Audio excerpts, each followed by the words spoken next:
Imagine ಮಾಡ್ಕೊಂಡಿರ್ತಾರಲ್ಲ ಅದ್ರ ಪ್ರಕಾರನೇ ಮಾಡಿದ್ದಾರೆ. ಅದರಲ್ಲಿ ನಾವು ಒಂದು ಪಾತ್ರ, ಪ್ರಮುಖವಾದ ಪಾತ್ರ ನಾನು ಮಾಡಿದ್ದೀನಿ.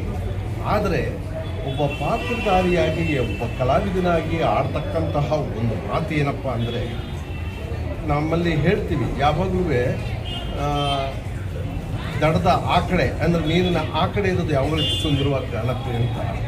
ಅದೇ ಮಾತು ಇಲ್ಲ ಅನ್ವಯಿಸುತ್ತೆ.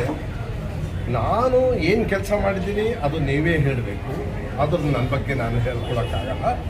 ಇಡೀ ಚಿತ್ರದಲ್ಲಿ ನನಗೆ ಒಂದು ಸೀನು ನನ್ನ ಬಗ್ಗೆ ಓಹೋ ಪರವಾಗಿಲ್ಲ ಅಂತ ಅನ್ನಿಸ್ತು, ನನ್ನ ಬಗ್ಗೆ ನನಗೆ.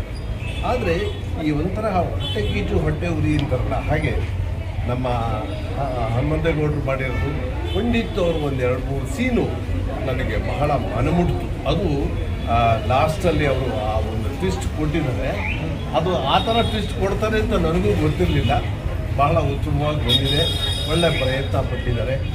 ದೇವರವ್ರಿಗೆ ಅದೃಷ್ಟ ಅನ್ನೋದು ಕೊಟ್ಟು ಆಶೀರ್ವಾದನೂ ಮಾಡಿ ಮುಂದೆ ಯಶಸ್ವಿ ಡೈರೆಕ್ಟರ್ ಆಗಲಿ ಅಂತ ಆಶಿಸ್ತೀನಿ. ಎಲ್ಲರೂ